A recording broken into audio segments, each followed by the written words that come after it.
Welcome back to Safas Unscripted, episode 114. It's a good weekend. We got the double over Australia with 10 changes. First and foremost, welcome Brett, welcome Brevan. Boys, how are we feeling? Brevan? Yo, what a weekend, eh? It's been crazy. Crazy from own personal sport to just the sport that we watched, the Springboks Drinkers. It was just an emotional roller coaster, and every single game came out on top. So, yeah, super happy. Yeah. Brett? I wonder if I had to go overseas now, and somebody looks at me, won't even listen to my accent, would say, "You must be from South Africa," and I'd be like, "Why?" And they'd be like, "You just look like a world champion at everything." Like, I wonder if South Africa gets that vibe wherever they go. Like, you must be South Africa because you just ooze confidence because your sport must be amazing at everything. Yeah, well, to be fair, it's been a good weekend. Obviously, the Springboks won. Driekus du Plessis won his fight in Perth as well. And then, obviously, the Proteas also came up clutch and beat the West Indies. So it's been a great weekend. But obviously, we are here to talk rugby. We're going to talk about Argentina and New Zealand, obviously. We got some of us need to apologize for certain stuff that we've said. But first and foremost, please do remember to like and subscribe to the channel. We do appreciate each and every one of you guys. Keep commenting. We love the engagement as always. We try and get back to the most of you guys. Anyway, let's start off with New Zealand taking on Argentina. And Brett, once again, rugby heritage hits. You've said it before. You can say it again. Argentina has got to be the most inconsistent side in the world. And I remember saying, listen, there's a bit of a different feel to this Argentinian team. I don't think they were too bad, really. Well, they were bad, but like New Zealand was very, very good. Like they just played them off the park. But once again, they get the victory and then just totally crumble in the next game. Brett, what was your thoughts watching that game?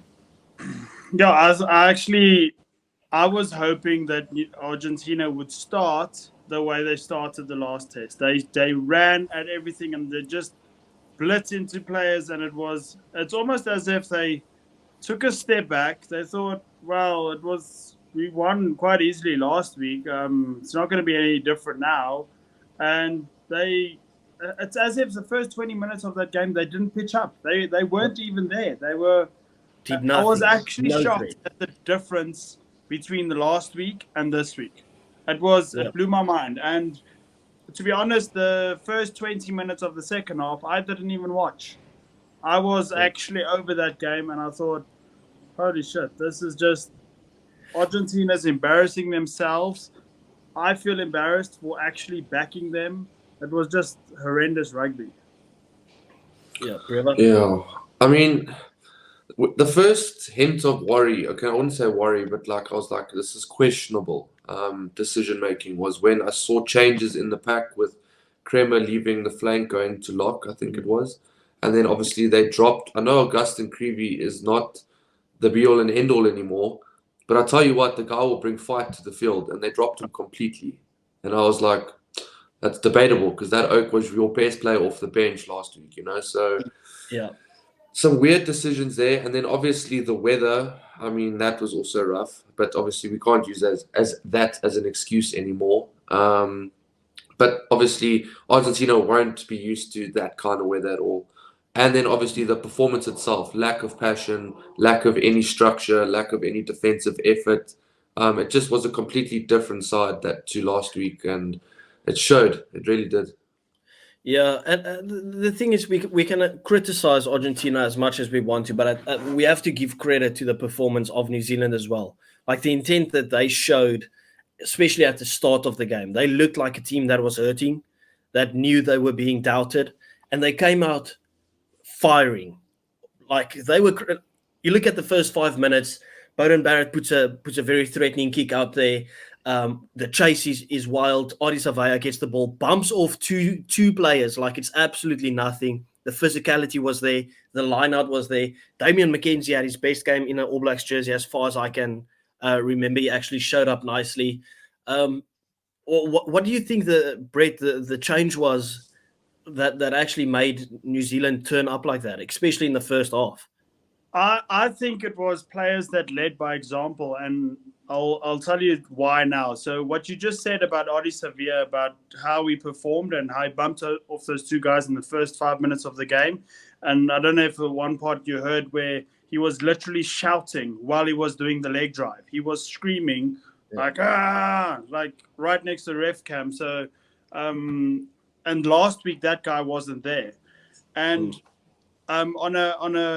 on a different social media post, I ranked players and I put Adi Savia above Richie McCaw. And New Zealanders told me it's blasphemy and it's horrendous and it's a shocking call. And after this performance, I stand by that. I've never seen a Richie McCaw do things like he did in that game to lift up the entire team just by him actually pitching up. Like, you can have nice words and say all you want, but showing how much you want to win is better than talking how much you want to win.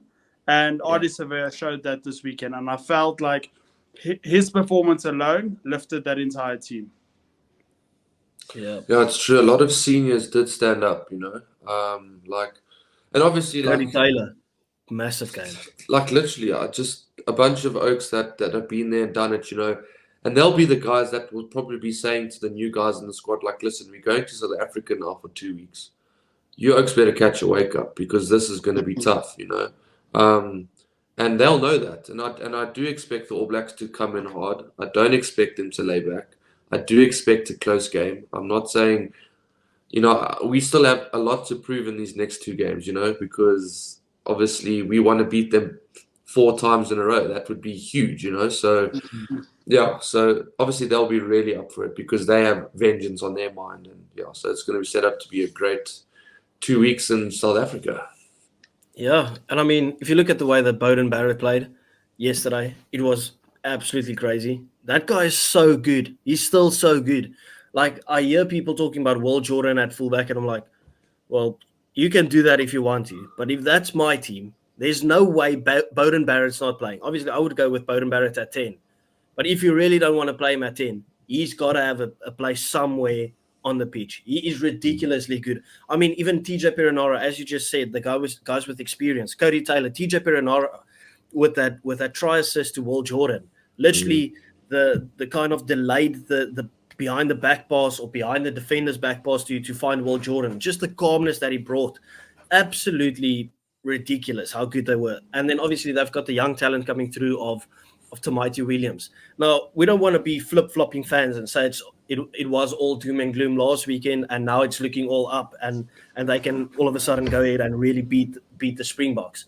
But I think, like, we kind of brought it up that New Zealand needed a performance like this just to kind of give them some forward momentum.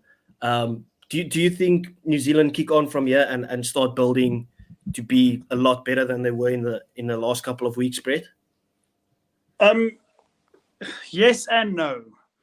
I feel like now they've hit their comfort zone again in New Zealand, and now it will almost feel like they're going back to square one when they come to South Africa. Now it's a new opposition, a new, a 20-hour travel. Well, I don't know how long they travel, but I'm just spitballing here. But let's say a 20-hour travel, and then they have to climatize, and then it could take them back to last week's performance, where the first test they get pummeled by South Africa, and then the second test they actually pitch up. I'm not saying that's going to happen. That's just the vibe I'm getting from this New Zealand side. It's like at this point, they're like French of old with a hot and cold. It's just a bit. It's the same with the England. Look at the English test. The first one, quite shit. Second one, quite good. And then again against Argentina, quite shit, and then quite good. So that's the flow that New Zealand's giving me at the moment.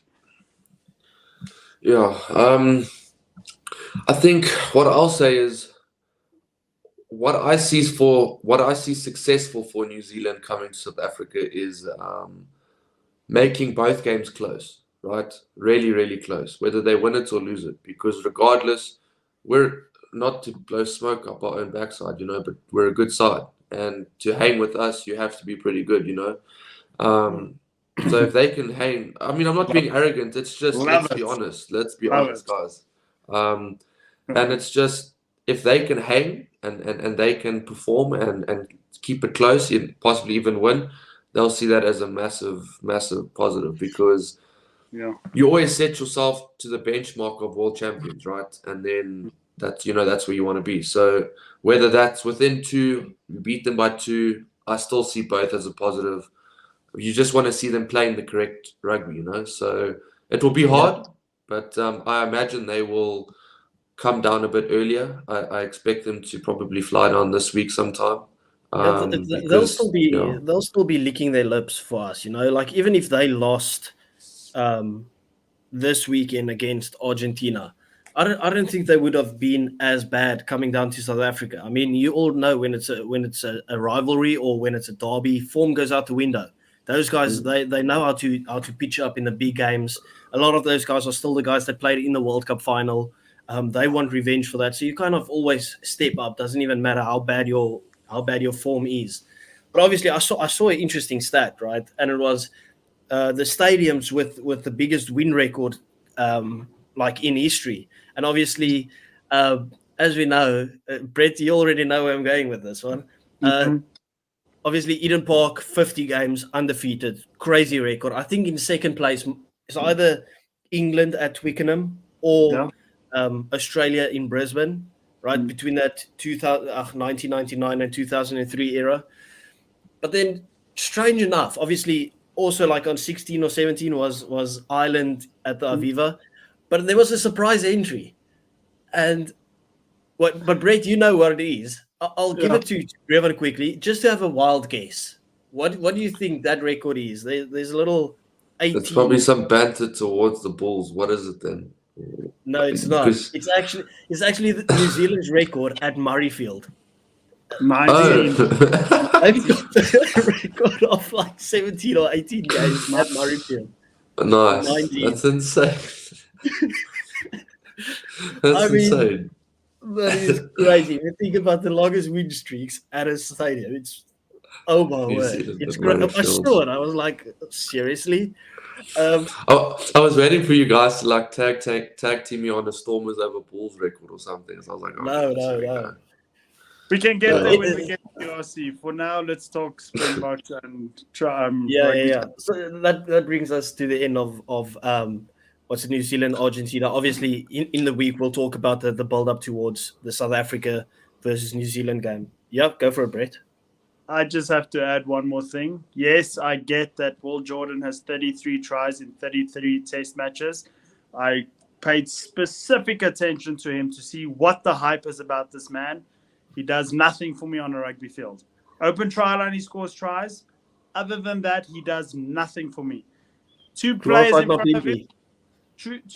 front of him, his brain shuts down and he just runs into him, gets tackled backwards. One player in front of him, same thing, gets tackled out. He does nothing for me in World Rugby. Yes, 33 tries in 33 matches is great, but I don't see it.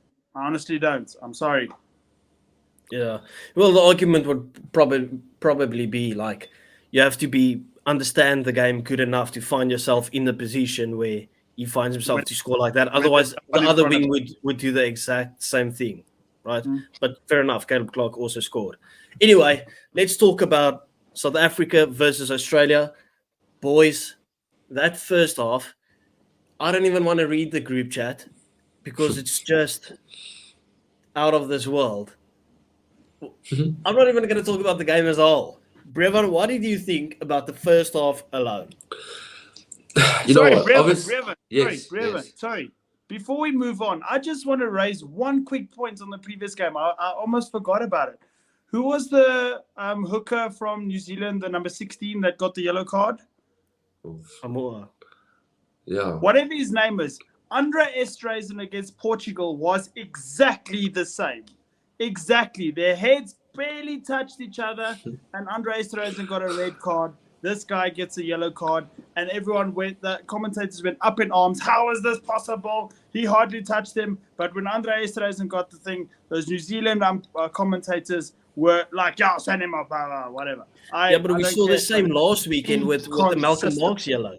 We saw the same Malcolm Marx yellow versus the non-yellow for, Argentina and New Zealand. I can't even remember. But yeah, the inconsistency, we will never shut up about calling these guys out. But anyway, it is wild. It is wild. Okay, first half thoughts. Okay. Obviously, you know what? It looked shaky, right? But at the same time, just give me 1 second. My apology. Sorry. It's getting there. Slowly but surely, I'm getting better. But I really do. The conditions were horrendous, right? Now, whether you can use that as an excuse or not, whatever. But the fact is, to catch a ball in that weather, to hold the ball in that weather, whatever, it's tough. Everyone's going to drop balls. We've seen it throughout the years. It's just how it is, right? So obviously, we knew it was going to be messy. It wasn't going to be a very neat performance.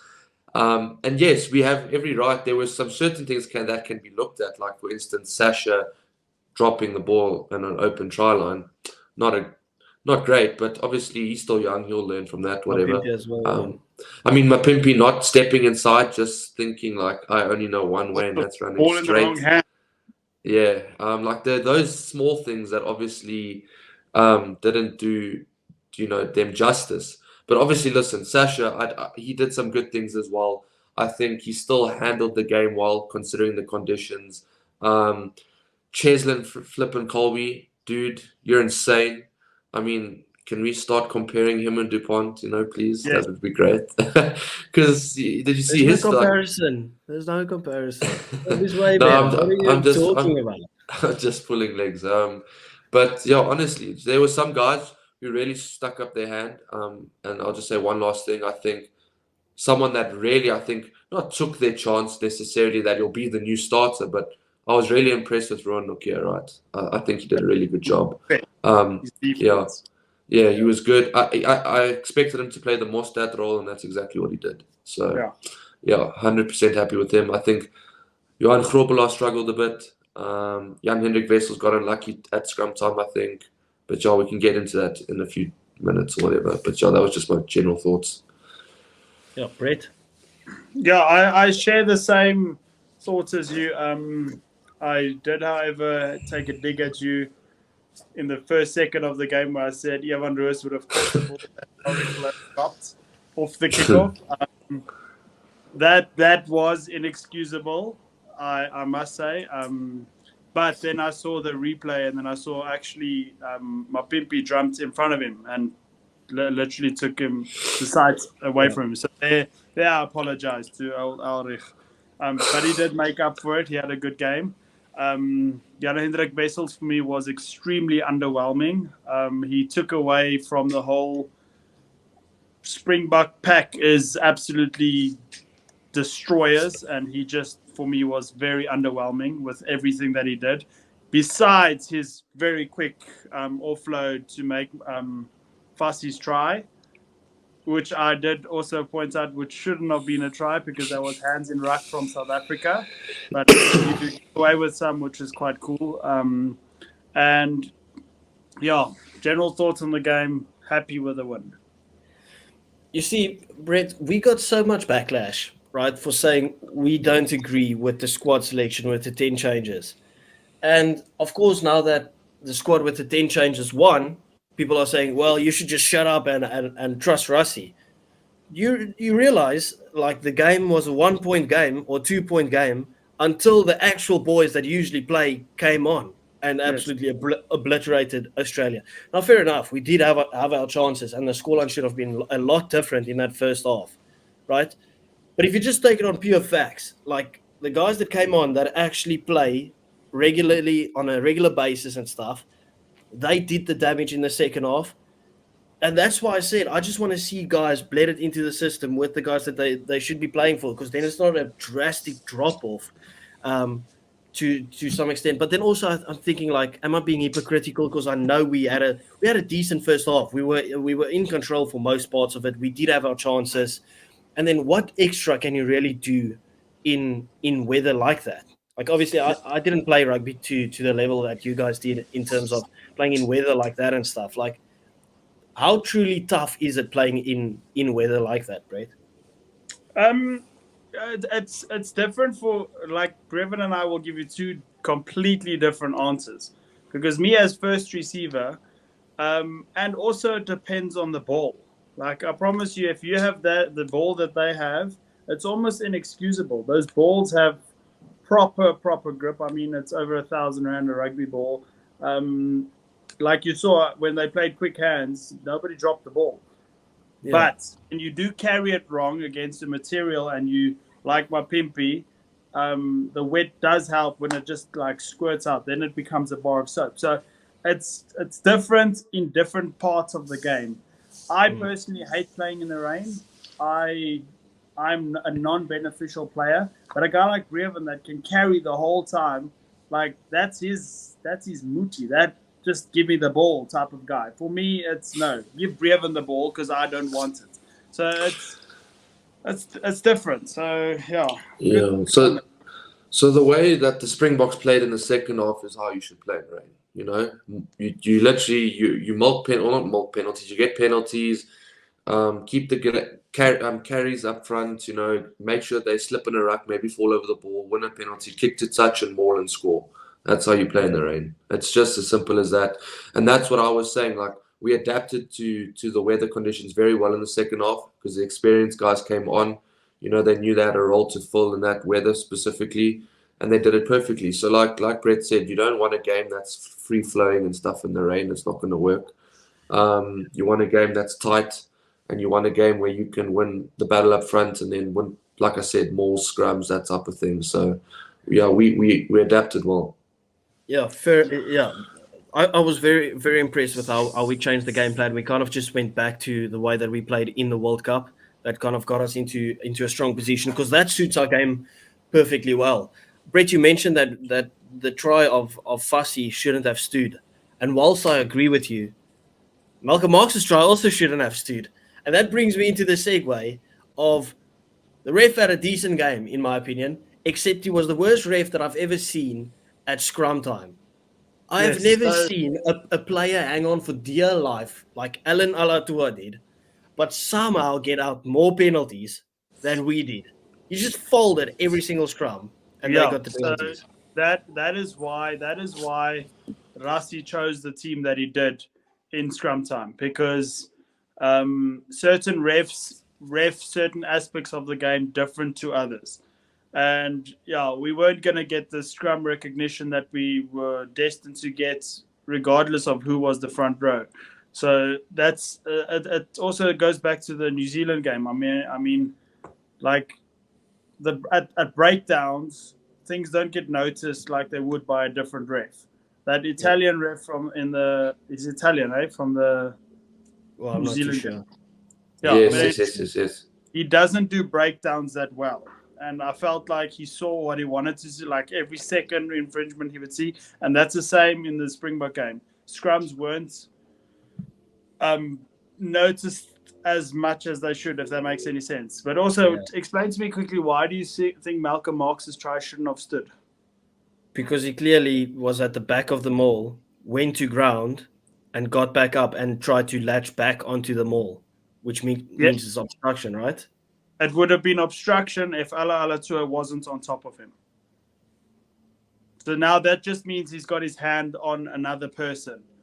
There's already an Australian defender on Malcolm Marx.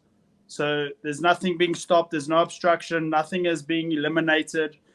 Alatua was on Malcolm Marx. When he touched the ground? Yes. So there's no obstruction because there's nothing to obstruct. Yes, his hand was still on the maul going forward, and there were other players maybe that could have made a difference. But the fact that there was an Australian player on Malcolm Marx eliminated all of that. If he wasn't there, then it would have 100% have been truck and trailer. Fair enough. Like, I'm not going to sit here and act like I know the rules to like some crazy extent. Like, I just saw Malcolm slipping while I was watching the game. I saw him slip, attach again, and score the try. I didn't know anything about that until like the commentators spoke about it, and I saw Twitter went into absolute outrage. So about it. some people interpret disconnecting or not latching on in different ways, right? So, for instance, some people classify your elbow needs to be bound. Some classify your shoulder. Some classify just your hand. You know. Yeah. And Malcolm, his hand was attached the whole time. He didn't let go. I don't. From It was what being I dragged remember. along. So if that's how that ref interpreted that, yeah. But like I said, whatever the case may be, we would have found another way to score somewhere else. I mean, because obviously players were coming from the side in that maul, whatever, we probably would have got a penalty kick out, we would have mauled again and probably scored, So it's just silly things. Like, obviously, people can go crazy and say, oh my goodness, Springboks were awarded 2 tries that shouldn't have been tries. So what? We still would have won. Like, nothing changes here. So yeah. Listen, I don't think anybody noticed the first one, the fussy one. Yeah. I don't know why I picked it up that quickly, and I sent you guys the videos. Like Thomas du Toit lying on the ground. Obviously, the Australians knocked the ball on, but then Thomas du Toit hit the ball back, which is illegal. Yeah, that's why I brought it up for you. Like I told you, I thought the ball popped out and then he hit it, but then when I looked at the replay, I was like, I don't know why I think that ball popped out. Like, I just saw it, and I saw him hit the ball, but I thought he just played it because the ball was free. But I want to bring something up, boys, because obviously Pieter-Steph du Toit, 2 man of the match performances in a row, and last weekend we spoke about Colby playing on the wing. He played at scrum half. He played at hooker. Pieter-Steph du Toit in the past 2 games has now played at lock, he's played at flank, and yesterday he found himself to play wing. Received a cross-field kick. You see him calling for it while that ball is still in the ruck. I watched the highlights again. I saw him at the bottom of the screen. I was like, he's actually calling for the ball. He's calling for this play, right? And obviously Tom Wright pulling the shoulder makes sure that ball goes as a forward pass. How good is Pieter-Steph du Toit at the moment? Like, seriously. Okay, so crazy. I have a little, like, this is not biased at all. This is just going on simple facts and stats and everything. Pieter-Steph du Toit is the best player in the world right now. Yes. So I saw this on X that he's missed 1 tackle since 2 games before the quarterfinals. He's missed 1 tackle until now. That's mental. Was that the Ireland game? I have no idea. I don't know. That was. I just saw the stats. I don't know what game. They didn't point it out. So in the last 7-8 games, he's missed 1 tackle. Yeah, it was the That Ireland is crazy. game. And how many has he made? 400 and? Probably. Yeah. So that is crazy. He's irreplaceable. And to think that we could possibly have another Pieter-Steph with Ben Jason Dixon. Boys. Yeah. But if River, sorry, last thing. I just want to give credit to Wright there, because that's literally how on the try line, when you're defending a try, you're taught from a young age that not a lot of people do is go for the arms, not for the ball. And that's what he did. He went for the shoulder, and that's what created the forward pass. But that's I think very he could have just slipped past him. Yeah, probably. But if that was intentional, that was very well done. Yeah. Brevin, I want to ask you, did you break out a cheeky little grin or a cheeky little smile when you saw the ref wasn't having any of Nick White's antics? Nick White. I mean, the oak just doesn't do himself justice. Like, I don't know what his issue is. Like, the way he went, he pushed Jesse, and I'm like, mate, that's a bit of a mismatch. Like, it's not gonna turn out too good for you. And then obviously the rest, listen, dude, Not today. I don't have time for you today, so just stop. And I'm glad, because you know what, Nick White had a shocker of a game. he was terrible. I really thought he was terrible, and that's beautiful things to see. He won one penalty when he like you said, Milk White, I think he put on the group. When he milked that first penalty, I was also like, he milked that. And the ref actually gave it. I was like, okay. And then, that was the only good contribution he had. I mean, he had a good cheeky little grabber in behind that went into touch, but that's it. Otherwise, terrible, man. When he grabbed Jesse Creel, Luke Pierce was the commentator. He said, "Just mind his mustache. Just don't touch his mustache." Because remember, last year Faf got a yellow card for that. And that's Matthew Pierce, not Luke Pierce. Luke Pierce was the touch judge, Brett. Yeah, Matthew Pierce. Just because we get mixed up with names, I want to actually ask you guys a question, because I thought he had a decent game, but I see a lot of people disagreeing.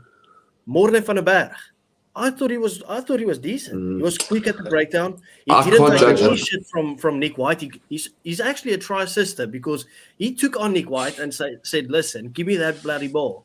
Nick White didn't do it, and he just got it, and he got us that 10 meters extra. So I think the way I look at it, from the way I saw it, I don't think he had a good game. Right? I don't. However, I'm not going to judge him and say that's it for him, because I realize that game was messy, it was wet and whatever, and I'll give him that. So I still am not going to say I don't think he's ready. I think he needs another opportunity somewhere, whether it comes off the bench for Grant Williams or whatever the case may be, where he gets an opportunity in a game where the conditions and the everything was just suited to him. He reminded me a little bit of, I don't know if anyone will agree here, but just for some reason, he reminded me a bit of Faf. Like, he's got a bit of Faf in it, like, if that makes sense. Not necessarily in exactly the way he plays, but there's something about an early Faf from the Lions days that I just see in him. So if he can be that type of scrum off, then, and he can perform at a decent level, I would give him a shot. But just off that game, it wasn't great, in my opinion. It was underwhelming. I agree. Because, for me, I felt like he wasn't looking up. He was playing the listening game, because there were quite a few times where a pod would go close by and there'd be like maybe a 4-on-3 overlap, not anything worth mentioning, but then he'd rather play the pod in front, especially late towards the end of the first half, where there were opportunities and he just didn't look up. He was so, like, how can I say, scared to be dropped, that he played the game plan to the T without using his own, like, EQ, like IQ, like, just, hello, look up, see there's space, let's do that. So I don't know. Brett, I want to come to you again with a certain player, and I hope you can give him some credit for his performance yesterday. And I know you don't want to, but I'm putting you on the spot to do it. Fussy had a good game, had a very good game. And okay, what did he do for you that was good? Tell me what. So there's three things that I noticed he did. One, they kicked on him. He ran 10 meters forward, got tackled. Other one, yes, he scored a try from the grubber kick. That even Will Jordan would have scored that, because there was nobody in front of him. Easy, nothing worth mentioning. All of us locked the ball before he got that one. So give him the credit for it. And then twice they kicked the high ball in, and he completely overran the ball, and the ball landed behind him. So, in your honest opinion, saying that Fussy had such a good game, I didn't say he had such a good game. I said he had a good game. Like, compared to how we usually, that was good for you? Right at the end, they had a massive overlap. A massive overlap. And it's his vital tackle. Was it on Tom Wright? That literally stopped the whole thing. Vital tackle. We got the penalty. Brilliant defensive work from him. He was secure enough under the high ball, right? We always know he's secure with that. And I just think his attacking game was quite good. I thought he had a good game. Okay, cool. I think what I'm going to say I'm not saying he's better than Willie or Willemse or anything, Brett, but like to say a guy had a decent game, give credit. Give credit. I think the word I'm going to use is Hey? considering the conditions and the circumstances of the game, I'm going to call it a very steady performance. I'll say that. It was steady. You're going right in the middle. Like, nothing. I mean, obviously, great finish, but like Brett said, that's what your back three needs to do. I mean, but like, give credit where credit is due. Good finish in the right place at the right time, put yourself in the right position. And Yeah. just steady. I didn't think he stood out as this amazing performance, but at the same time, I think he did decently in his position, for the circumstances. So that's my whole take on it. Yeah. Fair enough. Let's talk about the last thing before we wrap this all up. I asked the question last weekend, like what do you do if you Australian? Like, what does the future hold for you? And we kind of brought up, like, listen, Argentina look like a very different team and whatever, but now that obviously they've lost, right? Argentina. You can't really judge this Wallaby team going up against the best team, the number one ranked team in the world currently, and then obviously they had a game in these conditions where the game's not doing anyone any favors. Like, we didn't look good, they didn't look good. Like, surely there's a way out. Do you guys think they beat Argentina? Just early prediction on that. Do you think they get it done? Judging on Argentina's performance against New Zealand, yes, Australia will get one win over Argentina. Because they'll have one good one bad one. The games are both in Argentina, if I'm not mistaken. Yeah, they are. Yeah. That's tough, I don't see them winning one, I'll be honest. Listen, I'm not going to lie. Maybe scraping one. Maybe just scraping one. What did you say there? I said Argentina is better when they travel. Like, they never beat New Zealand when they play at home, but they beat New Zealand playing away from home. They pull us closer when we play at our home, but then we win pretty comfortably with the B team when we play there before the World Cup. Like, I mean, they might be crying there in Argentina, but they're not that threatening in Argentina. I think it's actually better for the Wallabies to go and travel there. And I think Argentina is kind of the perfect team for them to go and really test what they can do, especially on attack. Last question. Does World Rugby not look at Marika Koroibete and think, this oak never tackles with his arms? Let's not penalize him ever. Yeah. Yeah, I also saw that. Like, it blows my mind. At this point, I saw that. I remember exactly which points in the game you're talking about. And also, I was like, there's no arms in that. But anyways, you kind of like learn to just go like, for your own mental health, like just calm down, because it's just never going to help moaning because, it's crazy. But like you said, there's been 3 incidents that have happened over the past couple of weeks where it's like, you look at what our players got for it, and then you look at what other players get for it, and it's like, I'm not saying it's just a Safa thing, because I'm sure like it's happened to the Scots, it's happened to the English, it's happened where it has never happened to the All Blacks, because I can tell you now, they get protected, and I'll openly say that, because I'm just going to bring up a point, and we're getting to a ref thing now, but hey, let's have a nice chat on a Sunday. Sorry. How's that part where TJ Perenara takes a swipe, I don't know who it was, and he doesn't hit him properly, but I think he connects, like softly also, brushes him, right? Yes. Now, obviously, your intention there, and I know this because I've been involved in one of these in a game, your intention is to hit the player, right? So you still get a red card it's a yellow for the intention if you connect it to red.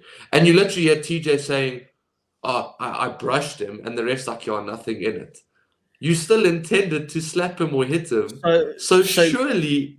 Did Faf kill Nick White to get a yellow for his? Surely they watched the replay on that one. But that brings me... That's actually a good point, because I said I wanted to talk about this actually, and I forgot. Because do you think that at Eden Park specifically, because there's this massive heritage, 49 test unbeaten, that the ref is so shit scared to be in charge of the game that might cause New Zealand to lose, that everything that went against Argentina was picked up instantly. And I'm not saying he missed anything like that. He got them all right. But when it came to New Zealand, he missed a lot. Like, I don't know if that was just maybe my underdog brain thinking that Argentina needs to do better, and I was a bit biased in the decisions. But there were the first 3 rucks of the game. I think not Shannon Frizzell, the guy with the tooth, whatever, he dived over the ruck. That is taking up space. That's illegal. And the ref's like, no, had no impact. We saw it last weekend as well, Brett. Like, yes. at the breakdown. Blows my mind. It's a consistency thing. Like, I just want to see. Okay, we keep saying this, but we just want to see, like, if we brush someone's mustache and get a yellow, can TJ get the same thing for brushing someone else's mustache? Like, that's all we ask. But obviously, it wouldn't have ever mattered. The All Blacks were so much better than the Argentinians. But yeah, quick little thing before we leave. How do you see? We just chatted about Argentina, Australia. How do you see New Zealand, South Africa going for the next 2 weeks? Or obviously there's a break and then 2 weeks. Genuinely, how confident are you that we do a double? I'll be confident if a guy like if they don't select a guy like Morne van der Berg and Jan Hendrik Wessels and Apollo Fassi, those guys, if they are out of the squad, then I'll have confidence. But I feel like they like that little click in the chain, that it's going smooth, and then that little click when we get to those type of players. And this is no disrespect to them. I just don't feel they're quite good enough at this point to be Springboks. But other than that, if we can have our stronger side, then I think a very, very tough tour for New Zealand. And when you talk about stronger side, just to add to that, it's not Faf de Klerk and Andre Pollard as the combination. If I see that as the combination, knowing we want to play like... Faf is apparently out for the year. Like, he's not coming back for this rugby championship. And that was coming out of... So you might not even see him end of year. So, I mean, that's... Not a smile. It's obviously, we don't wish injury upon anyone, but here's a huge opportunity. Here's a huge opportunity for Grant Williams, Kobus Reinach and Morne van der Berg to kind of say, listen, I want this spot. So, yeah, I think what I'll say is... I thought it was just like a light injury that he had, and then they actually just resting him to come back for the All Blacks. I fully expected us to go Faf and Andre to play the All Blacks. Yeah, I just think what we can't let happen, right, is the last time we played them, I think I've said this, and I hope I get this placed because I was corrected in the comments, but I keep it's either PE, Port Elizabeth, or Nelspruit, one of the two where they played in that first test when they came here, and we beat them. Yeah, whatever. And then Ellis Park we lost the following weekend.